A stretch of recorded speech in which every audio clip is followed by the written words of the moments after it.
திருப்பத்தூர் மாவட்டம் ஆம்பூர் அருகே பாலாற்றில் கலக்கும் தோல் கழிவு நீரால் நீர் ஆதாரங்கள் பாதிக்கப்படுவதாக விவசாயிகள் கிராம மக்கள் வேதனை தெரிவித்துள்ளனர். கூடுதல் விவரங்களை செய்தியாளர் அரவிந்த் வழங்கிட கேட்கலாம்.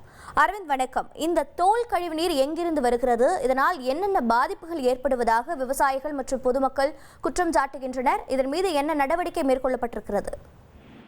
அதாவது ஆந்திராவிலிருந்து திருப்பத்தூர் மாவட்டம் வாணியம்பாடி அருகே உள்ள புல்லூர் பகுதி வழியாக தமிழகத்தில் பாயும் பாலாறானது தமிழகம் முழுவதும் கிட்டத்தட்ட 222 கிலோமீட்டர் தொலைவிற்கு பாய்கிறது. தமிழகத்தின் முக்கிய நீராதாரங்களாக திகழும் பாலாறு வாணியம்பாடி மற்றும் ஆம்பூர் வழியாகவே தமிழகத்தில் நுழைந்து பாய்ந்து வருகிறது. இந்த சூழ்நிலையில புல்லூர் பகுதியிலிருந்து 15 கிலோமீட்டர் தொலைவில் இருக்கக்கூடிய திருப்பத்தூர் மாவட்டம் மாராப்பட்டு பகுதியில் உள்ள பாலாற்றில் ஒவ்வொரு முறையும் வாணியம்பாடி மற்றும் ஆம்பூர் சுற்றுவட்டார பகுதிகளில் மழை பெய்யும் போது அருகாமையில் செயல்படக்கூடிய காலனி மற்றும் தோல் தொழிற்சாலையிலிருந்து வெளியேறும் கழிவு நீரானது சுத்திகரிப்பு நிலையங்களுக்கு அனுப்பப்படாம நேரடியா இரவு நேரங்கள்ல ஆற்றில் திறந்து விடப்படுவதாகவும், இதனால் ஆற்று நீரானது முழுவதுமாக நிறம் மாறி வெண்மை நிறத்தில் நுழைப்படந்து துர்நாற்றத்துடன் வீசி செல்வதாகவும் பொதுமக்கள் அவ்வப்போது குற்றச்சாட்டுகளை எழுப்பி வருகின்றனர். சில நேரங்களில் ஆற்று நீரில் ஆயிரக்கணக்கான மீன்கள் கொத்து கொத்தாக செத்து மிதக்கும் சம்பவங்களும் அரங்கேறியிருக்கிறது.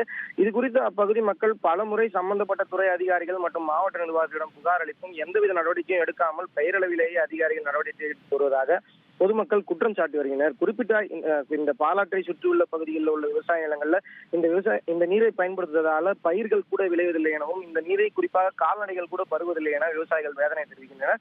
மேலும் சில சமூக விரோதிகள் இந்த பாலாற்றில் கோழி மற்றும் மாட்டிறைச்சி கடைகளிலிருந்து சேகரிக்கப்படும் குப்பைகளையும் வீசி செல்வதாக, கூடுதலாக இந்த பாலாறு மாசடைந்து துர்நாற்றம் எப்போதும் வீசி வருவதாக இந்த பகுதி மக்கள் குற்றம் சாட்டுகின்றனர்.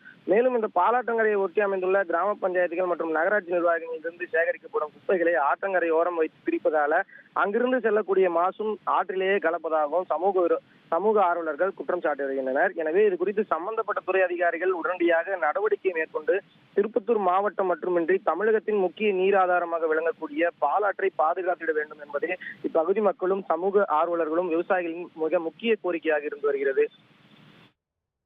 தகவல்களை வழங்கியதற்கு நன்றி அரவிந்த். ட்ரெண்ட ஃப்ரெண்ட் ஆக்கிக்கோங்க. தந்தி டிவியின் சப்ஸ்கிரைபர்ஸ் அண்ட் ஃபாலோவர்ஸ் குடும்பத்துல நீங்களும் இணையுங்க.